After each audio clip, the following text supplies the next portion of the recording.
La tortura como método de investigación criminal, el impacto de la guerra contra las drogas en México.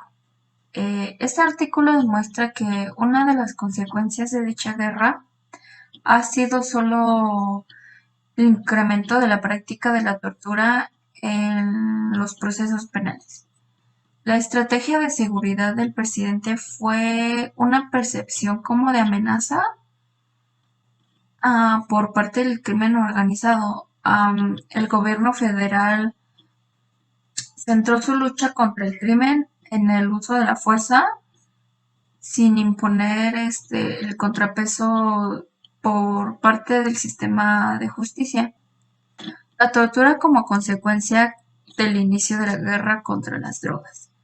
Y también los métodos de tortura reportados por los presos, incluyendo castigos como los golpes, toques eléctricos, asfixias, quemaduras y aplastamiento con cuerpos pesados, entre otros. A continuación les voy a hablar de las gráficas que están en este trabajo. La primera es los golpes y la tortura. Para medir la tortura se le hacen ciertas preguntas a los internos. 452 presos, que corresponde a un 62% del total de los internos, respondieron que sí los golpearon durante la detención. Los más comunes eran como patadas, puñetazos, cachetadas, reportados por alrededor de 80% de aquellos que sufrieron algún tipo de maltrato. Más del 70% reportaron que les cubrieron las cabezas y el 60% les vendaron los ojos. La autoridad que realizó la detención y la violencia. Bueno, la autoridad que realizó la detención, a los cuadros los separa las respuestas y la fecha de detención, distinguiendo a los presos que fueron detenidos antes y una vez iniciando la guerra contra las drogas. Posteriormente están los delitos, que muestran el delito por el que fueron sentenciados los prisioneros. Antes de Calderón, representaban un 40% de las sentencias. Pero después del inicio de la guerra contra las drogas, llegaron como casi el 60%. En el cuadro 3 muestra estadísticas descriptivas de las variables que serán utilizadas en el análisis. El cuadro se divide a los prisioneros que fueron detenidos antes del inicio de la guerra contra las drogas, que corresponde como un 41% de los casos, y aquellos detenidos durante la guerra, que es el 59% de los presos. Los modelos estadísticos. Primera hipótesis de este artículo es que la guerra contra las drogas cambió el modus operandi de las autoridades, aumentando sus incentivos para utilizar la tortura como un método de investigación y persecución criminal. La segunda hipótesis es que la guerra contra las drogas cambió en especial el comportamiento del ejército.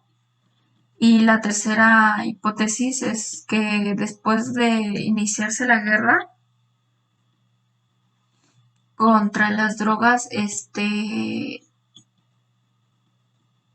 la incidencia de la tortura es particularmente importante en relación con los delitos contra la salud. Bueno, a mí me tocó hablar de la estructura del artículo y algunos tipos de tortura. La primera sección discute las formas de tortura según los objetivos que ésta persigue. Explora cómo la tortura en sus distintas modalidades ha sido utilizada en varios momentos históricos y por diversos regímenes políticos.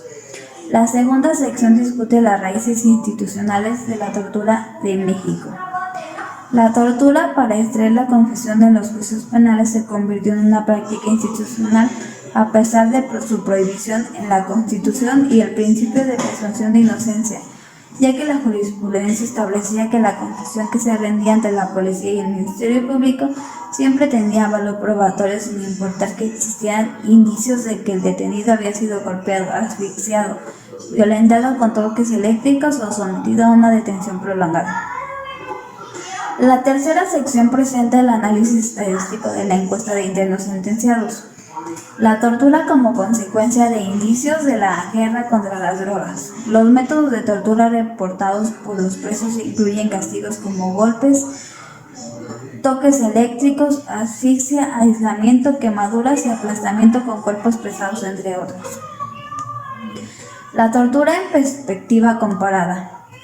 La Convención de las Naciones Unidas en contra de la tortura y otros tratados crueles, inhumanos o degradantes definen la tortura como cualquier acto con el que la pena severa, ya sea física o psicológica, es intencionalmente perpetrada en contra de una persona con el objetivo de obtener una confesión o información, castigarlo por una acción cometida o que se sospecha cometió él u otra persona, o para intimidar o coaccionarlo.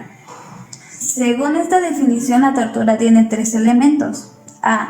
Causar dolor físico o psicológico severo.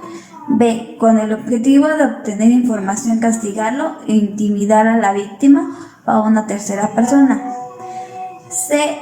Es realizada por los agentes del Estado con su táctica aprobación.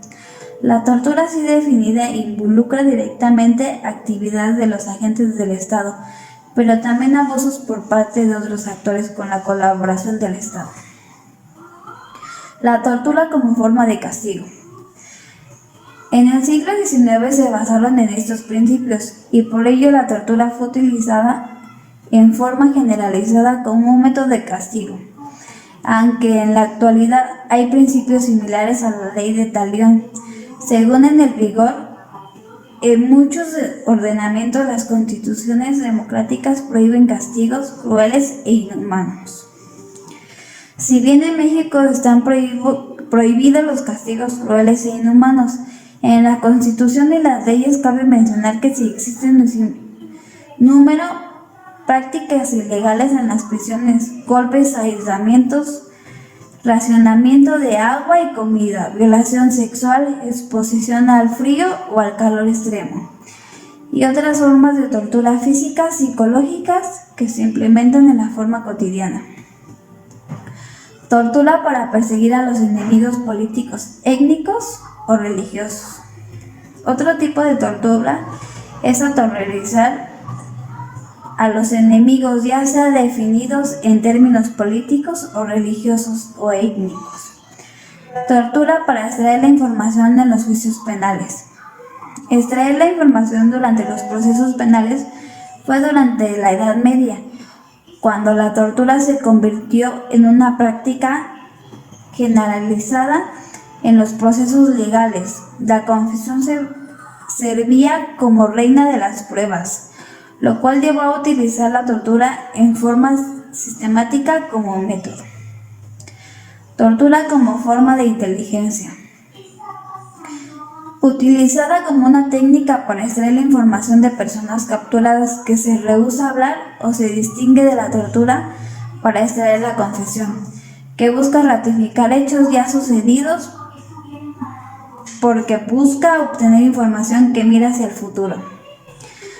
Tortura como método de investigación en México. Lo más común es la perpetrada por la policía en contra de los delincuentes comunes con el objetivo de extraer la confesión de los juicios penales. Medición de la tortura. Utilización de encuestas, población de reclusión. Los imputados que fueron torturados en esta cárcel enfrentando un proceso penal en su contra y no están en condiciones de presentar una denuncia por tortura, menos aún cuando es conocido que el defensor de oficio con dificultad se presenta a las audiencias de juicio. Los golpes y la tortura.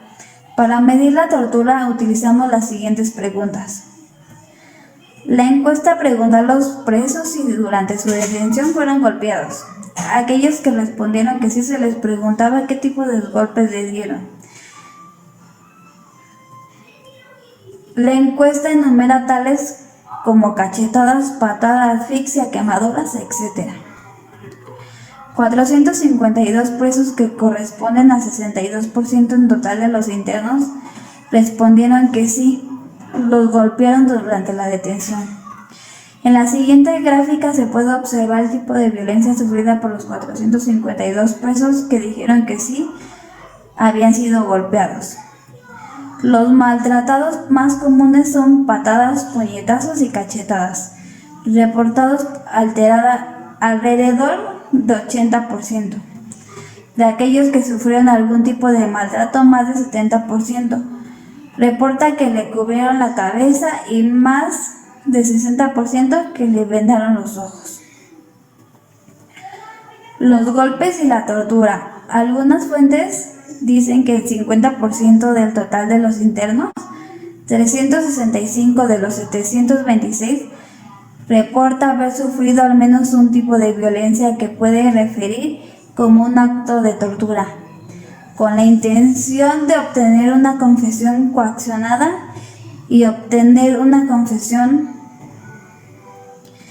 que se realiza en espacios institucionales que lo permiten. Más de 60 aplastamientos, 52% sofocación o asfixia, 43% inmersión en agua, 36% toques eléctricos y 18% quemaduras. La tortura es un acto destinado a culpar personas inocentes, ya que nadie tiene la capacidad de decir si una persona cometió un delito o no sin tener las pruebas necesarias. Los únicos responsables de este acto son los jueces, ya que se basaron en las distintas pruebas presentadas para determinar la culpabilidad de la persona. La tortura fue un método o es un método utilizado para sacar información o encontrar los culpables, ya que con este acto se obligaba a la persona a hacer esto. Según las encuestas realizadas, la tortura incrementó en el sexenio de Felipe Calderón, ya que en este se presentó la guerra contra el narcotráfico. Las autoridades usaron el método de la tortura como un método de investigación, según para cesar el narcotráfico. Sin embargo, esto no fue así, ya que solo lo único que lograron fue incrementar la violencia. La tortura se utilizó más que nada para sacar información de los grandes narcotraficantes, pero esto no fue así, y ya que algunas personas no confesaban porque en realidad no sabían nada, pero para que estos los dejasen en paz decían que ellos habían cometido el delito de vender drogas o algo parecido, pero esto, como les digo, no era cierto. También dicen que la tortura es más o aumenta en los casos de arraigo, ya que, como saben, en el arraigo se detienen a las personas para que no se escapen o cosas así. En este tiempo en el que se buscaban pruebas, las personas eran llevadas a celdas clandestinas o cosas así para que ahí las autoridades usaban el método de la tortura para que estos confesaran o dieran información. En los distintos métodos de tortura que utilizaban eran las quemaduras, descargas eléctricas, golpes, la sumersión en agua y otros más para que con este dolor provocado confesaran que o dieran cierta información. Pero como les digo, esto más que ser una verdad, era más como una señal de, no sé, de auxilio, por así decirlo, ya que las personas decían, sí, cometí esto solo para que las personas o las autoridades dejaran de hacerlo sufrir.